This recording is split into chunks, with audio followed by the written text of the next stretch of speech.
So here's what we're going to do. We are going to begin, and I want you to just begin by taking, like I said, a piece of notebook paper, if that's something that you're choosing to do and to follow along with. And I want you to just draw a timeline down or across the paper. And what we're going to do is we are going to attempt to timeline Native American history, and we're going to kind of do this by looking at specific eras that define the treatment of Native Americans. So I'm going to start in 1607, which is the beginning of American colonization. And I'm having a hard time with the focus here. Hold on one second. I'm going to kind of clean this camera lens. I know that was probably annoying.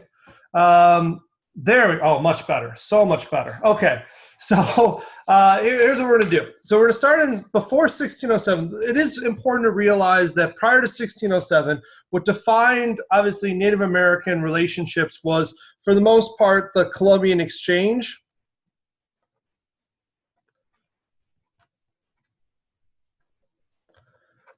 And first encounters. And that was important to understanding how European countries came in contact with Native Americans, and we should be aware of the fact that the Columbian exchange had a huge impact on Native people, especially the introduction of new diseases. But that's really not going to be part of this year's test. So we want to kind of focus on what is going to be maybe relevant to the things that you could potentially see on the day of the AP exam. So we're going to be focusing primarily on periods 3 through 7. So our first period of Native American history does kind of get into part of period 3. And so we're going to start by talking about the colonial period and the revolutionary era. So I'm going to label this colonial period and revolutionary era. And so for each of these time periods, I'm just going to talk about what defines each of these eras, and then I'm going to talk a little bit about maybe some key events that happened during that time period that helps us understand the relationship between the United States and Native Americans. So during this time period, it is important to note that English colonists are attempting to drive out Native Americans from the East Coast. So that's one of the defining characteristics. There's this competition between the colonists who are coming over and settling those 13 colonies and the Native Americans who existed and lived there prior to that time period. So let's define it that way. Let's write that down. So we say English colonists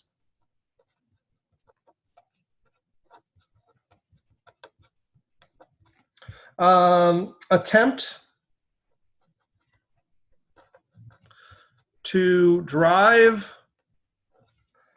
out Native Americans from the East Coast.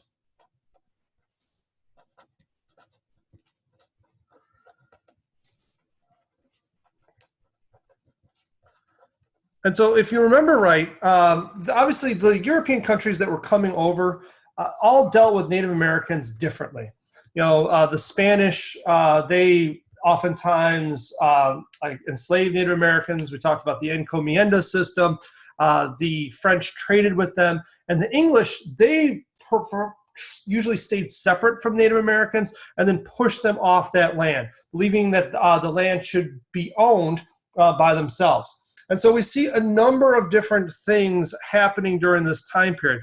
And usually it leads to war between Native Americans and these English colonists for these resources. So I'm going to just put that down. The English are going to make war with Native Americans for resources. Now we see this in a number of different ways. Like the first thing that I want to just go over examples, and some of these go back into period 2, but we should be aware of them just because they could be contextualization. There is in the 1634, for example, there's the Peacock War. The Peacock War is one of the earliest examples of conflict between the Puritan settlers in New England and the local tribes as they obviously fight for control over the New England era. There's in 1675 King Philip's War.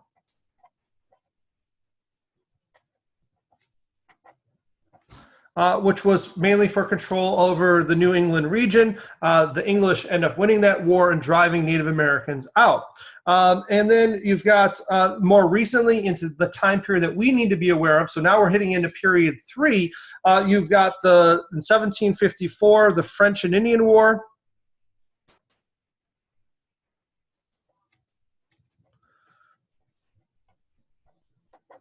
Or the 7 Years' War, and obviously the French and their Indian allies fought against the British and their Indian allies, and then into our Revolutionary period, you've got Pontiac's Rebellion, which is happening in 1763, and that's important because it's Pontiac's Rebellion that really make the English decide to separate or try to keep the colonists and the Native Americans separate, which leads to the Proclamation of 1763.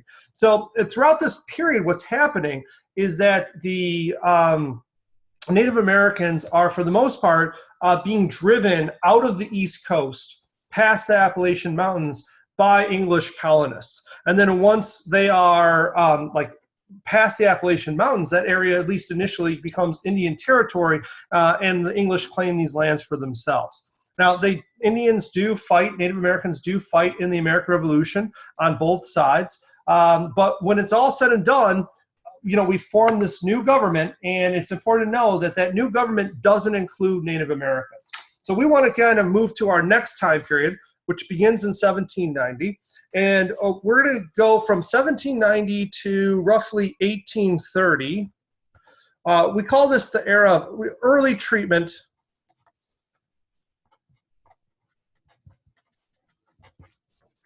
of Native Americans by the U.S. So it's in this time period. We had just formed the Constitution. And it's in this time period that the United States is kind of establishing its policy towards Native Americans. And what will that policy be? So the most important thing that you need to know coming out of this era is that Native Americans are not viewed as part of the United States at this time period.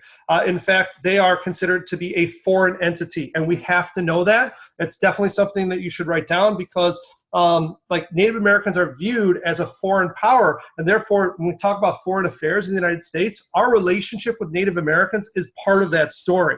So let's just put that down. Native Americans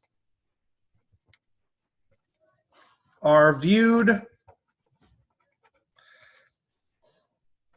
as a foreign entity. Okay, not part of the United States. So in keeping with that idea, they are not given rights within the new Constitution. Nor are they really included in any kind of discussions about it.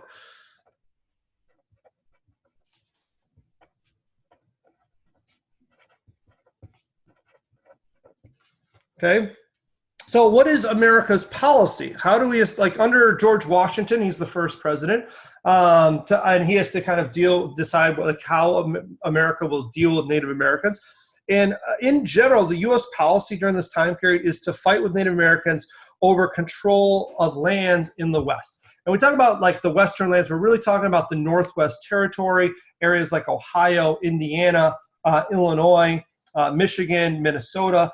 There is a significant conflicts between the United States and Native Americans for this land, which was given to the United States by Great Britain as part of the Treaty of Paris when the Revolutionary War ended way back here. But now the Native Americans maybe represent a foreign threat to America's control over that land. So let's put that down. Let's say U.S. policy is to fight with Native Americans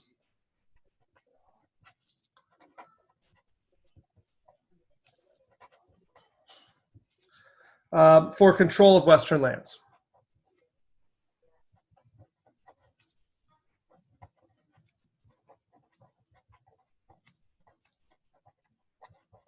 Okay, and remember, when we're talking about West at this time period, we're talking primarily Ohio, Illinois, Indiana, the Northwest Territory.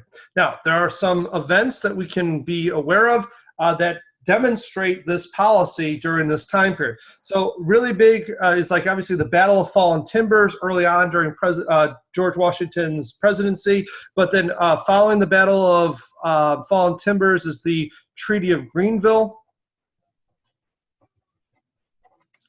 in 1795. That obviously clears out Native Americans from some of those western lands that the United States was looking to control. Moving on, there's also, as time progresses, there's also new leaders that emerge that challenge the United States, specifically Tecumseh and his confederation. And we see the United States, fighting Native Americans for continued control of these western lands in the Battle of Tippecanoe. And then, of course, the War of 1812.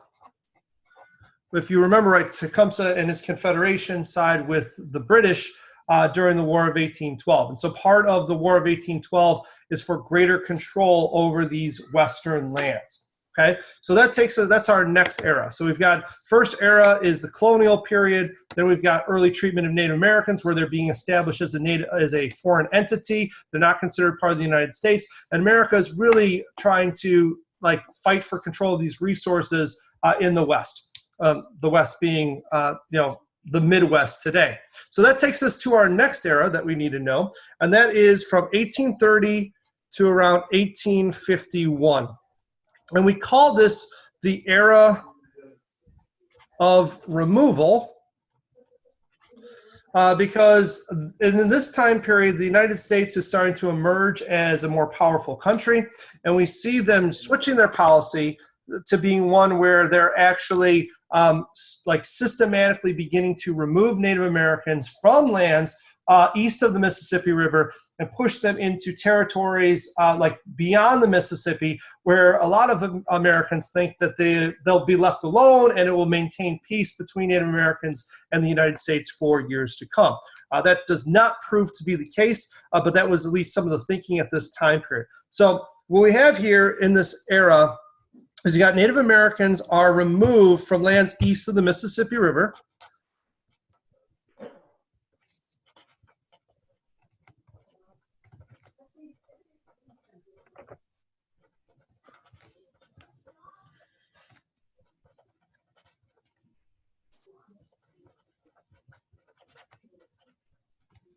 And this is important to understand that this is not just tribes that are hostile towards the United States. This is like all tribes that are east of the Mississippi River. Even peaceful tribes are being basically forcibly removed. And one of the driving factors of this is the growth of cotton. So as cotton is emerging as a major crop in the South, there's a lot of states that are eager to get their hands on some of this valuable land, especially in the Southeast. So we've got all these different tribes in the Southeast that are being forcibly pushed out of this territory to new places like near Oklahoma. Some of those tribes include the Cherokee, who are probably best known as part of this process of removal, but there's also the Choctaw and the Seminole Indians as well. So what are some key events that help us understand this process of removal that's happening between 1830 and 1851? The first one is the most obvious, the Indian Removal Act of 1830. Then you have Supreme Court cases like Worcester v. Georgia. I believe that happens I forget the year on that. That might be 1831, 1832. To remember what Worcester v. Georgia was, the Indian Removal Act was supposed to remove these Native American tribes.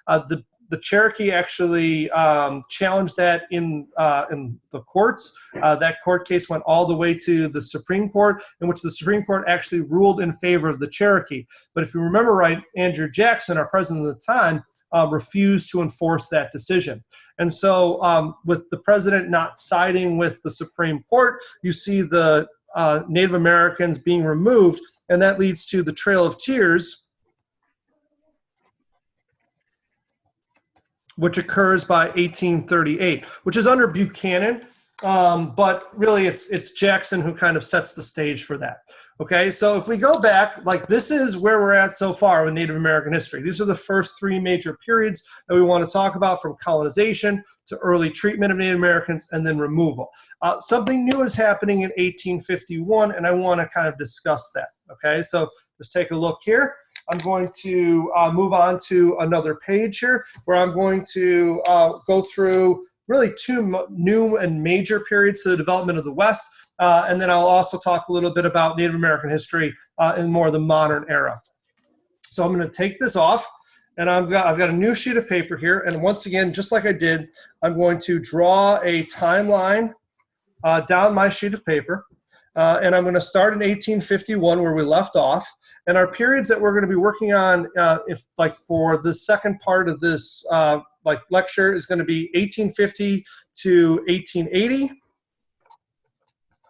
And then 1880 to 1920, and then 1920 and beyond. So these are the three periods that we want to just note as we talk about, continue to talk about Native American history. So this era of 1851 to 1880 is defined by what we call the era of reservations. Now, you remember, up until this time period, Native Americans they're considered a foreign entity. And the United States is making war with Native Americans as if they are a foreign power. And now they're even forcibly removing Native Americans to Western lands. But a lot has changed between that last period and 1851.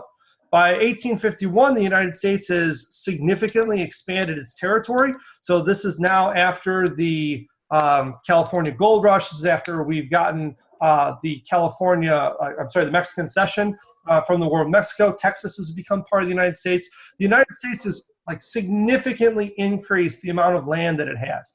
And as it increases its land, there's a drive for westward expansion, and there's new people that are migrating west to try to settle it.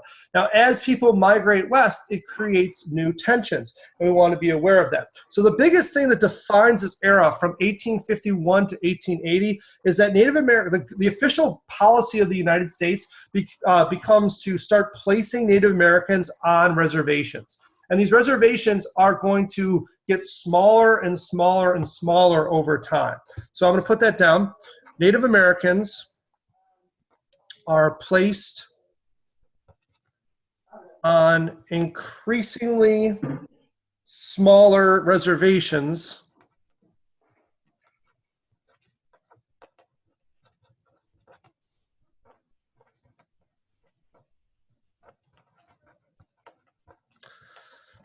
by U.S. Gov. So this becomes the official policy. The official policy is that now there's no place for the United States government to push Native Americans like they had before. And so what they begin to do is they try to start kind of designating areas of the West that will be for Native Americans. And this is to try to maintain separation between those Western migrants who are going to California and to other parts of the West, like Oregon, and the Native Americans who are already there. As time goes on, though, they're going to shrink the size of those reservations. Native Americans are going to increasingly,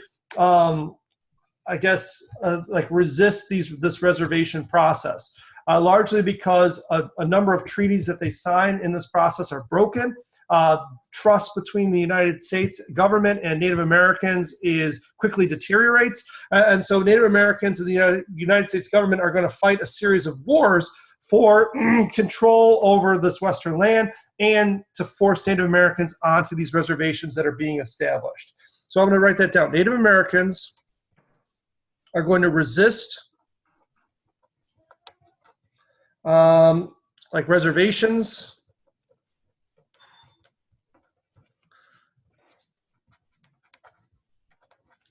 leading to a period of war between Western tribes and the United States government.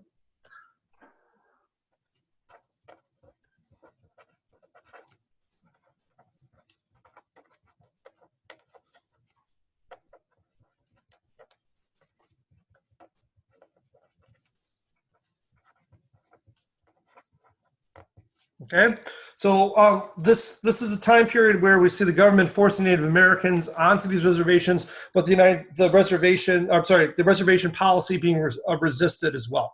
So what are some of the big events that help us understand this time period?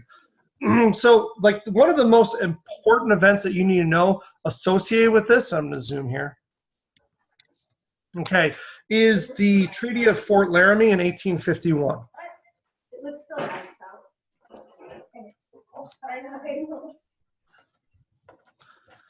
And the Treaty of Fort Laramie in 1851 is super important because it is the beginning of the reservation system. And so that's like where the beginning of where the government starts to set up these reservations in the first place. That's a Quizlet term. Another important event is the creation, or the completion rather, of the Transcontinental Railroad. Because as the Transcontinental Railroad is completed by 1869,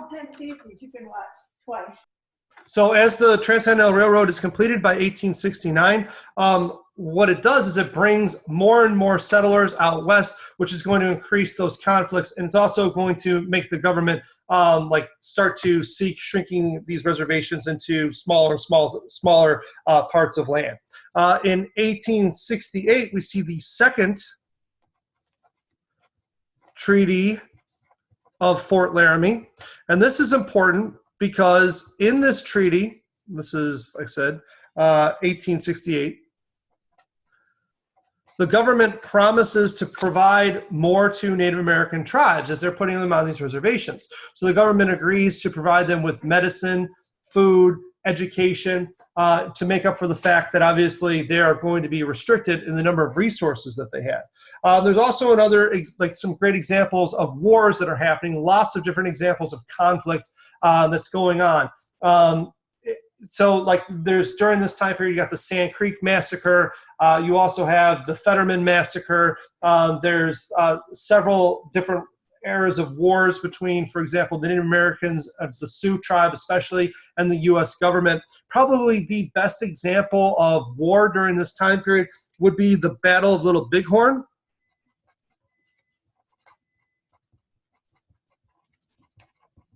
Sometimes referred to as Custer's Last Stand, in which General Custer was trying to force the Native Americans onto smaller reservations in the Dakotas. There was especially calls for Native Americans to be placed on smaller lands as gold was discovered in the Dakotas, and Native Americans and the U.S. government clashed, leading to Custer and his men being massacred. And so all of this is kind of defining this time period. But by 1880, despite some successes like the Battle of Little Bighorn, the U.S. government is able to force the Native Americans, through the threat of military action, onto these reservations. Now, that kind of creates a new era, because once they're on these reservations, a new policy emerges by the U.S. government, and I want us to be aware of that.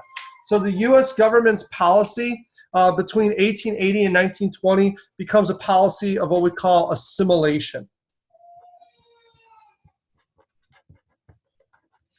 Okay, and assimilation is happening in America really between 1880 and 1920. So what assimilation was is when the United States, between this time period, attempted to have Native Americans assimilate into American or Western culture. And in the process, Native American tribes are, for the most part, dissolved, at least from the perspective of the U.S. government. So they no longer are going to recognize Native American tribes, and they're going to try to attempt to assimilate them into white or American culture. So let's write all that down. Let's start by saying, U.S. government attempts to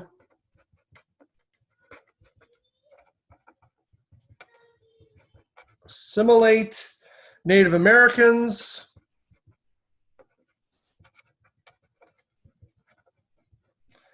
into Western culture, specifically U.S. culture. So that entailed a number of different things. It meant converting to Christianity. It meant learning the English language. It meant, oftentimes like farming, like plots of land similar to the way that Americans and white settlers had generally behaved before this time period. Now, as I said before, and I'll just make sure we understand this, is that in the eyes of the U.S. government then, in order to foster this assimilation, Native American tribes are, for the most part, dissolved. Now, from a legal perspective, obviously you can't just tell tribes that they no longer exist, but from the view of the U.S. government, they no longer recognize tribal associations.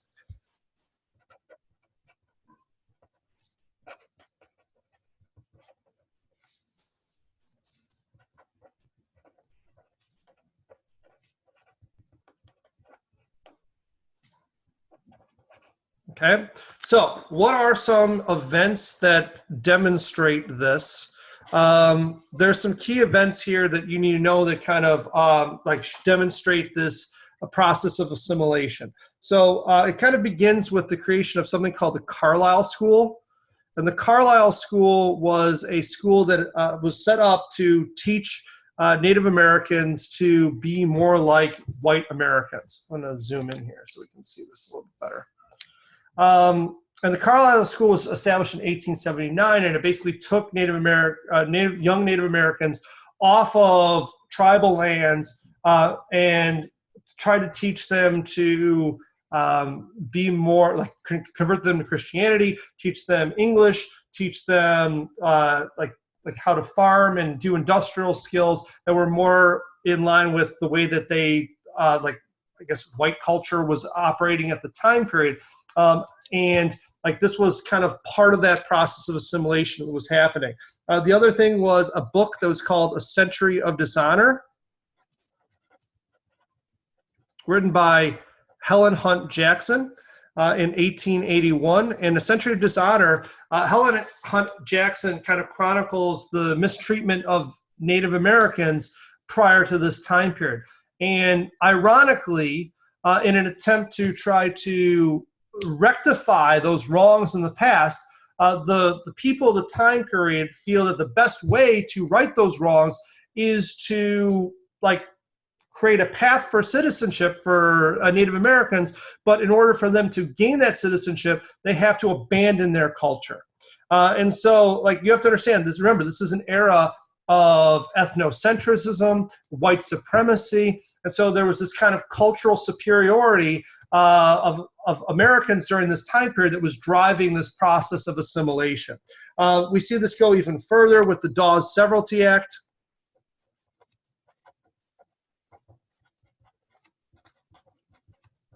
In 1887, and the Dawes Severalty Act essentially took large reservation land and subdivided it into 160-acre plots, and then told Native Americans that they were expected to raise produce and farm these 160-acre plots so that they would be more like American or white culture. And in doing so, they would be given a path to citizenship. Now, the huge downside, other than the fact, obviously, this whole process was destroying Native American culture and doing enormous amount of damage to cultural traditions. But it was also destroying the amount of land that Native Americans had. So as they divide these reservations into 160 subplots, there's land left over, and that land is sold off to white settlers who obviously take advantage of it. Now, Native Americans do resist during this time period. They don't just accept assimilation. And we see that with the Ghost Dance movement. And the Ghost Dance movement, which really starts to gain steam after the Dawes Severalty Act in 1889, was a movement in which it was a spiritual movement in which Native Americans would hold ceremonies and pray that essentially the U.S. government and whites would be wiped off of off the land, and that land would be restored to Native Americans. And it was obviously something that was a cultural resistance to assimilation, but it also made a lot of Western settlers very nervous. And so there was conflict over the go stance, and that conflict set up one of the last remaining confrontations, like military confrontations between Native Americans and the U.S. government in the West, which was the Battle of Wounded Knee.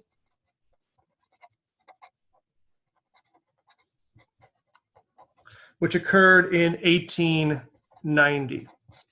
Okay, so this process of assimilation, and it lasts all the way through 1920. That is the official policy of the United States government until by 1920 we start to see the United States changing kind of their philosophies. So this last era is an era of Native American citizenship.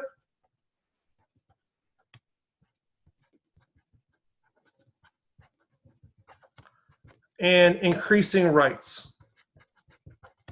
So Native Americans had played a large role in some very important events in American history, but they start to get the recognition that they deserved as Americans really after World War I, because Native Americans served in World War I and fought alongside like French soldiers and British soldiers the way that every other American did. And so after World War I was over, there was new attempts to establish rights for Native Americans and to try to give them, to I guess, undo some of the damage that had been done in these previous eras of assimilation, reservations, and then even going all the way back to the beginning of the United States' history. And so this time period is really kind of defined by a few things. Number one, Native Americans begin to be recognized as citizens.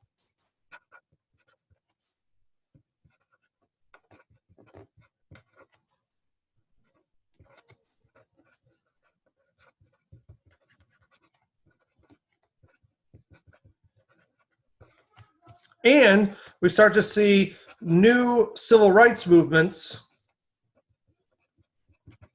emerge for Native Americans. So some key events here that you need to know. The first one is that after World War I, you see Native Americans being granted citizenship. So that happens in 1924.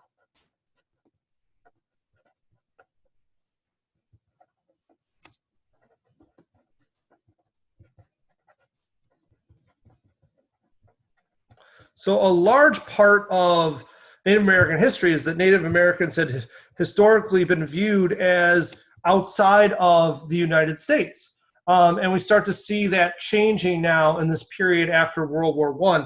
And then we see by 1934, as part of the New Deal, the Indian Reorganization Act.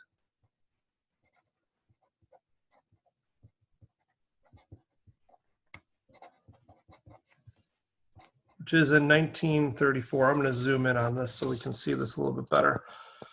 So there is, and the Indian Reorganization Act is part of the New Deal. It's created by Franklin Roosevelt in order to try to undo some of the damage that had been done during the process of assimilation. So it sought to give Native Americans more control over the land and then foster, I guess, and restore some of the heritage and culture of Native Americans that had been attempted to be destroyed during the process of assimilation.